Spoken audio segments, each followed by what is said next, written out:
উমর ইবনে আব্দুল আজিজ ইসলামের পঞ্চম খোলাফায়ে রাশিদার অন্তর্ভুক্ত বলে মনে করা হয়। সেই খলিফা উমর ইবনে আব্দুল আজিজ যাকে দ্বিতীয় উমর বলা হয়। উমর ইবনে আব্দুল আজিজের শাসনকালে পৃথিবীর পারস্য থেকে শুরু করে হিন্দ পর্যন্ত, পারস্য থেকে শুরু করে চীন পর্যন্ত, অপরদিকে সাইবেরিয়া থেকে শুরু করে হিন্দ ভারত মহাসাগর পর্যন্ত এই ছিল উমর ইবনে আব্দুল আজিজের সাম্রাজ্য। বিশাল সাম্রাজ্য থেকে তিনি যাকাত উত্তোলন করতেন। রাষ্ট্রীয় পৃষ্ঠপোষকতায় যাকাত উত্তোলন করে গরিব দুঃখী এবং অসহায় দুস্থ বিধবা মানবতার কাজে তিনি ব্যয় করতেন। এত যাকাতের সম্পদ তিনি উত্তোলন করতেন, একটি পর্যায়ে এসে যাকাত নেওয়ার মতো কাউকে খুঁজে পাওয়া যায় না। যাকাত নেওয়ার মতো কাউকে খুঁজে পাওয়া যায় না। তাই তো আলী ইবনে আবি তালিব রাদিয়াল্লাহু তাআলা আনহু তিনি বলেছেন, আল্লাহ সুবহানাহু ওয়া তাআলা ধনীদের সম্পদে ওই পরিমাণ যাকাত নির্ধারণ করে দিয়েছেন যাতে করে ধনীদের থেকে যাকাত উঠিয়ে তাদের সমাজের দারিদ্রতার জীবনকে স্বাচ্ছন্দ্যময় করা যায়। আপনার সমাজে যতজন ধনী লোক আছে তাদের থেকে যদি পূর্ণাঙ্গ হিসাব করে যাকাত আদায় করতে পারেন, আপনি দেখবেন ওই সমাজের একজন দরিদ্র এক বছর পরে দরিদ্র থাকার কথা না। এটাই আল্লাহর বিধান। না হলে আল্লাহ তাআলা এমনটা বিধান করবেন কেন? তাহলে বোঝা গেল যার বাস্তব নজির দিয়েছিলেন ওমর ইবনে আব্দুল আজিজ রাহিমাহুল্লাহ।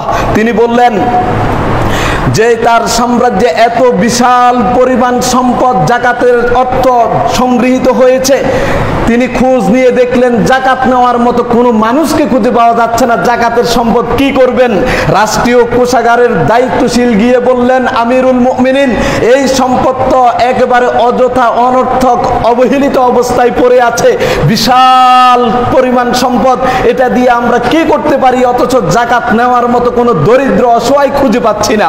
বলল, ঠিক আছে, যদি কোনো দরিদ্র অসহায় না থাকে তাহলে তুমি রাষ্ট্রে হেঁটে হেঁটে খুঁজে বের করো কোন কোন নাগরিকের ঋণগ্রস্ত আছে, তাদের তালিকা করো এবং তাদের ঋণ পরিশোধ করতে থাকো এই যাকাতের টাকা দিয়ে। আল্লাহু আকবার। তিনি তার তালিকা করে রাষ্ট্রের সকল ঋণগ্রস্ত মানুষের ঋণ পরিশোধ করে দিলেন। এরপরে আমিরুল মুমিনিন ওমর ইবনে আব্দুল আজিজের কাছে আসে আবার তাকে তার পরিসংখ্যান পেশ করলেন। আমিরুল মুমিনিন, সম্পদ এখনো অনেক বাকি, এখন আগামী বছরে এসে যদি সম্পদ আবার যাকাত উঠাতে শুরু করি তাহলে তো এখন এগুলি শেষ না হলে সম্পদের পাহাড় তৈরি হয়ে যাবে। কি করা যায়? বলল, তাহলে দ্বিতীয় আরেকটি কাজ করো, কোন যুবক আছে যারা বিয়ে করে নাই তাদেরকে এই বাইতুল মালের টাকা দিয়ে বিয়ে করানো হবে, ঘোষণা দিয়ে দাও। আল্লাহু আকবার। এই ঘোষণার পরে যত মানুষ, যত যুবক ছিল যারা বিয়ে করতে পারছে না বা বিয়ে করেনি, তাদেরকে বাইতুল মালের টাকা দিয়ে তিনি বিয়ের আয়োজন করিয়ে দিলেন। এরপরও দেখেন সম্পদ আরো বাকি আছে, কি করবেন? সেই সম্পদের হিসাব তিনি কোনোভাবে মিলাতে পারছেন না। এই ছিল ইসলামী ভূখণ্ডের কোরআনী শাসনের বাস্তব নমুনা।